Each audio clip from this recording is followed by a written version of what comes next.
எதையும் சாதிக்கலாம். நீ நினைச்ச இடத்துல இருந்து என்ன பிரச்சனை வந்தாலும் அங்கு வந்து நாங்கள் அருள் புரிய முடியும். எதற்காக? நீ செய்த தானத்திற்காகவும் தவத்திற்காகவும் நாங்கள் ஊடுருவி அந்த ஆன்மாவுக்குள் சார்ந்து. அண்ணன் வீரா கூட சொன்னாரு, கோர்ட் கேஸ் எப்படி அந்த லைட் அடைஞ்சு போச்சு? ஆன்மாவுக்குள்ள ஊடுருவி அதை அடைக்க செய்வார்கள். இப்படி எல்லா வல்லமையும் பெற்றவர் தான் ஐயா. என்ன கேட்கிறாங்க ஐயா? உங்களை என்ன பல கோடி வெள்ளி பணம் கொடுத்து ஆசி பெற்றிருக்காங்கன்னு சொல்றாங்களா?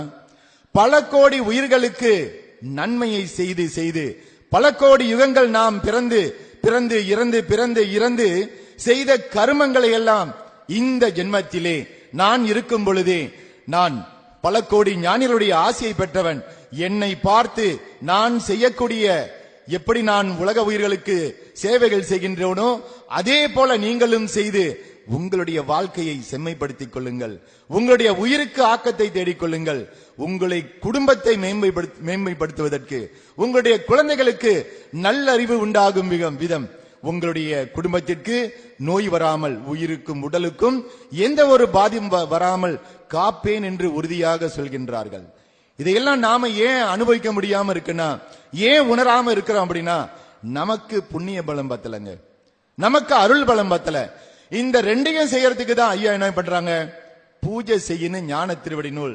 நாம இந்த தினசரி பாராயண நூல் அந்த 131 மகான்களுடைய நாமத்தை சொல்றதுக்கு ஏறக்குறைய ஒரு 15 நிமிஷம் பிடிக்கும். அந்த 15 நிமிஷமும் நம்முடைய புத்தி மாறாமல், திசை மாறாமல், தவம் என்பது, தியானம் என்பது என்ன அப்படின்னா, தவசியின் பாதத்தை பற்றுவதுதான் நாம சொல்லக்கூடியது தியானம்னு சொல்றாங்க, அல்லது தவம்னு சொல்றாங்க. நாம எங்கெங்கயோ அலைஞ்சுகிட்டு இருக்கிறோம். 15 நிமிஷம் சித்தர்களுடைய நாமத்தை சொன்னா மரணத்தை வென்றவர்கள். எந்த இயற்கை நம்மை வஞ்சிக்கின்றதோ அந்த இயற்கையை அவர்கள் வென்றவர்கள். இப்பேர் பெற்ற ஆற்றல் கொண்ட ஞானியருடைய திருவடியை பற்றுங்கள்னு சொல்றாங்க. எனக்கு நேரம் போதாமையா இருக்கிறதுனால ஒரு சில அனுபவங்களை சொல்லி, நம்ம ஐயா தம்பையா அவர்கள் அவருடைய பேச்செல்லாம் நாம கேட்கணும். நிறைய கருத்துக்கள், ஆன்மீக கருத்துக்கள், ஞான கருத்துக்களை அப்படியே அள்ளி கொண்டு வந்து நம்முடைய ஆன்மாவில நிக்க வைக்கக்கூடிய அளவுக்கு பேசக்கூடியவர்கள். அவர்களுக்கு அந்த வாய்ப்பை கொடுக்க வேண்டும் என்று சொல்லி ஒரே ஒரு அனுபவத்தோடு என்னுடைய உரையை முடித்துக் கொள்கின்றேன். ஒரு வருஷத்துக்கு முன்பு அண்ணன் வீரா சொன்னது போல்தான், இதுவும் கோர்ட் கேஸ் தான். எல்லாம் கோர்ட் கேஸாவே தான் வந்துகிட்டு இருக்கு இன்னைக்கு. இந்த அன்பர் ஒரு கம்பெனியில வேலை செய்யறாங்க. அவங்க வேலை செய்து ஏதோ ஒரு வகையில அவங்க இந்த பிளைட் டிக்கெட்லாம் விற்கக்கூடிய கம்பெனி தவறுதலா ஒரு டிக்கெட்டை போட்டுட்டாக்கா ஒரு போனஸ் பாயிண்ட் கிடைக்குமா. இது இந்த கம்பெனி இந்த பாயிண்ட்ஸ் எல்லாம் கொடுத்திருக்காங்க. ஆனா அதை எப்படி வழி நடத்துறதுன்னு தெரியாம விட்டுட்டாங்க. ஸ்டாஃப் வேலை செய்யறவங்களுக்கு என்ன ஆச்சு, இந்த காசெல்லாம் ஒரு ஓரமா நிக்குது. நிக்கும் போது இவங்க என்ன பண்ணிட்டாங்க, அவங்களுடைய குடும்பத்துக்கெல்லாம் யாரெல்லாம் வெளிநாட்டுக்கு போறாங்களோ அவங்களுக்கெல்லாம் அதுல டிக்கெட் போட்டாங்க. இது ஒரு பக்கம் இப்படியே ஓடிக்கிட்டு இருக்கு. பல காலம் அவங்க இதை செய்துக்கிட்டு வராங்க. ஒரு 3-4 வருஷமா செஞ்சுட்டு வராங்க. போனஸ் இப்படியே இந்த போனஸ்லயே டிக்கெட்டை போட்டு போட்டு அனுப்பிக்கிட்டு இருக்கிறாங்க. திடீர்னு ஒரு நாள் அவங்க சொந்தத்துக்கே ஒரு டிக்கெட்டை போடுறாங்க. இதான் துரதிர்ஷ்டம் அப்படின்னு சொல்றது. இதுதான் நம்முடைய புண்ணியம் முடிஞ்சு போச்சுன்னா நமக்கு பிரச்சனை வரும்ன்றதுக்கு சாட்சி இதுதான். அருள் பலமும் புண்ணியம் பலமும் தீந்துருச்சுன்னா அந்த பொழுது நமக்கு பிரச்சனை வந்துடும். இவங்க டிக்கெட்டை போட்டு ரெடி பண்ணிட்டாங்க. அந்த அம்மா என்ன கேட்டிருக்காங்கன்னா, போனஸ் கூட வரும், டிஸ்கவுண்ட் நிறைய கிடைக்கும்னு சொன்னாங்க. இவங்க குறைச்சி போட்டாங்களே அப்படின்ட்டு அந்த டிக்கெட் எடுத்துட்டு கம்பெனிக்கு போயிட்டாங்க நேரா. அன்னைக்குன்னு இவங்க வேலை செய்யல. நேரா கொண்டு போய் டிக்கெட்டை கட்டவுனே, எப்படி இந்த டிக்கெட் நீங்க வாங்கினீங்க கேட்டிருக்காங்க. அவங்க போனஸ்ல கொடுத்துட்டாங்க டிக்கெட்டை எங்களுக்கு, நாங்க ரொம்ப காசு கட்டல, ஆனா டிஸ்கவுண்ட் சொன்னாங்க, அதை விட கொஞ்சம் கூடுதலா போட்டிருக்காங்க அப்படின்னு. அவன் சிஸ்டம் செக் பண்ணாக்கா இது பல காலமா பல லட்சம் வெள்ளிக்கு கம்பெனி நஷ்டத்துல நிக்குது. இது ஒரு ஸ்டாஃப் செய்யல, கம்பெனி இருக்கக்கூடிய எல்லா ஸ்டாஃபும் இதை செஞ்சிட்டாங்க. ஆனா அவங்க நம்ம சங்கத்துக்கு தொண்டு செய்யக்கூடியவர்கள், அன்னதானத்துக்கு காசு கொடுக்கக்கூடியவர்கள், ஐயாவை வணங்கக்கூடியவர்கள், இப்படிப்பட்ட வாய்ப்பெல்லாம் இருக்கு.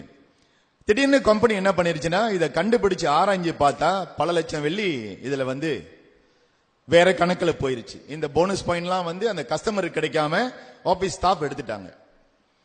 உடனடியா அந்த நிர்வாகம் இந்த நாட்டில் மலேசியாவில் நிர்வாகம் இல்ல, அமெரிக்கனோட நிர்வாகம் பார்த்தா இவ்வளவு பெரிய பிரச்சனை. அவன் விடுவானா? அவன் ஃபைல்லாம் அடிக்க வச்சுக்கிட்டு இருக்கான். அண்ணன் சொன்னது போல அவன் ஃபைல்லாம் அடிக்க வச்சுக்கிட்டு இருக்கான். அவன் சாதாரணமா விட மாட்டான். மலேசியாவிலேயே செட்டில் பண்ணலான்னு பார்த்திருக்காங்க.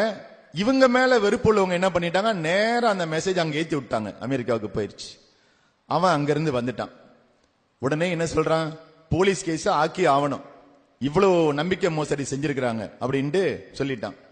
பாவம், கல்யாணம் பண்ணி இன்னும் குழந்தைங்க கூட அமையல. இப்படி இவங்களுக்கு போலீஸ் கேஸ் ஆனிச்சுன்னா பிரீச் ஆஃப் ட்ரஸ்ட் சொல்லுவாங்க. இதுல 14 வருஷம் ஜெயிலுக்கு போகணும். கம்பெனி ஒரு நிர்வாகத்தை ஏமாத்தினா அதான் தண்டனை. 14 வருஷம் ஜெயிலுக்கு போகணும். அந்த நேரத்தில் அவங்க தடுமாறுறாங்க, என்ன பண்றது ஏது பண்றது, என்ன சொன்னாலும் சமாளிக்க முடியல கம்பெனில. அவங்க என்கிட்ட எந்தெந்த மேனேஜர் நிர்வாகத்தில் உள்ளவங்க பேர் சொல்றாங்களோ அவங்க பேரெல்லாம் எழுதி ஐயா கிட்ட கொடுத்தோம். ஐயா கிட்ட அந்த காலகட்டம் பேசுறதுக்கு கொஞ்சம் சிரமமாயிருச்சு. போன் பண்ணி பேசுறதுனா முருகான்னு சொல்லுப்பான்னு ஐயான்னு சொல்லுவாங்க. நாம அவங்க கிட்ட என்னன்னு சொல்றது, ஐயா அப்படியே முடிச்சிருவாங்க. அவங்க முருகான்னு சொல்றதுல அவ்வளவு பெரிய மாற்றம் இருக்கு, ஆனா நம்ம சொல்ல முடியாதுல்ல. அப்ப நம்ம என்ன சொன்னோம், ஐயா முருகான்னு பூஜை செய்ய சொல்றாங்க, ஒவ்வொரு நாளும் காலம் மாலை இரவு விடாம பூஜை செய்யுங்க. முடிஞ்சா ஓங்கார குடிலுக்கு உங்க மனசுல என்ன படுதோ, இது இவ்வளவு பெரிய விஷயம், எவ்வளவு பணம் நீங்க எடுத்தீங்கன்னு தெரியாது, நான் அதுக்கு வரல, அந்த விஷயத்துக்கே வரல. எடுத்ததுல 10 விழுக்காடு ஓங்கார குடில் அன்னதானத்திற்காக நீங்க கொடுத்துருங்க. அவங்க திரும்பி கேட்டாங்க, கொடுத்தா வெள்ளக்காரன் வந்துட்டான் இந்த விஷயத்த நிப்பாட்டிடுவானா?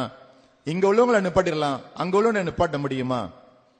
அது நீங்க வேண்டதை பொறுத்தும் நீங்க செய்யக்கூடிய புண்ணியத்தை பொறுத்தும் தாங்க அமையும்.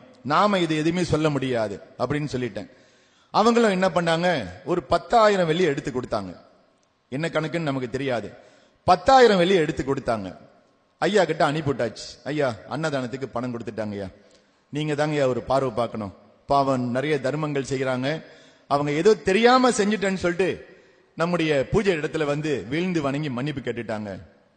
அப்புறம் நான் அவங்க கிட்ட சொல்றேன், நீங்க கிளம்பி என்ன பண்ணுங்க, குடிலுக்கு போயிட்டு ஐயாவை பார்த்துட்டு வந்துருங்க இந்த கேஸ் நடக்கிறதுக்குள்ள அப்படின்ட்டு. திடீர்னு அவன் என்ன பண்ணிட்டான், நீ வந்து இந்த நாட்டை விட்டு எங்கேயாச்சும் போன அப்படின்னா போலீஸ் சப்போர்ட் பண்ணிடுவேன்னு சொல்லிட்டான்.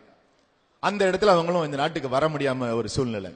சரி, நாமளே என்ன பண்ணோம், நம்முடைய சங்கத்துக்கு அழைச்சி வியாழக்கிழமை பூஜைகள்ல வேண்டுகோள் வச்சுட்டு ஐயாட்ட மறுபடியும் சொன்னேன், இப்படிப்பட்ட ஒரு சூழ்நிலை வந்துருச்சிங்க அப்படின்ட்டு. போப்பா நான் பாத்துக்கிறேன் அப்படின்ட்டாங்க. இவ்வளவுதான் சொன்னாங்க ஐயா, வேற ஒன்னும் சொல்லல. போப்பா நான் பாத்துக்கிறேன் அப்படின்ட்டாங்க. எவன்பா வெடுக்குன்னு முழுங்கிருவோம் அப்படின்னாங்க. நாமளும் கேட்டுட்டு சரி அப்படின்ட்டோம். அதனால காலையிலே அடிச்சு அழுவுறாங்க, அண்ணே இன்னைக்கு 8 மணிக்கெல்லாம் என்ன கூப்பிடுறாங்கண்ணே, என்ன போலீஸ் ரிப்போர்ட் பண்ண சொல்ல போறாங்கண்ணே, உண்மையெல்லாம் ஒத்துக்க சொல்றாங்கண்ணே அப்படின்னு சொல்றாங்க. அப்புறம் நானும் பதறி போய் ஐயாட்ட சொல்றேன், ஏன்பா வருத்த குழப்பிக்கிட்டு போட்டு, புத்தியிலிருந்து செயல்படுவோம்பா, செய்த புண்ணியத்துக்கு அவங்க புத்தியிலிருந்து செயல்படுவோம்பான்னு சொல்லிட்டாங்க. இது என்ன புதுசா இருக்கு? ஐயா சொல்றாங்க, இது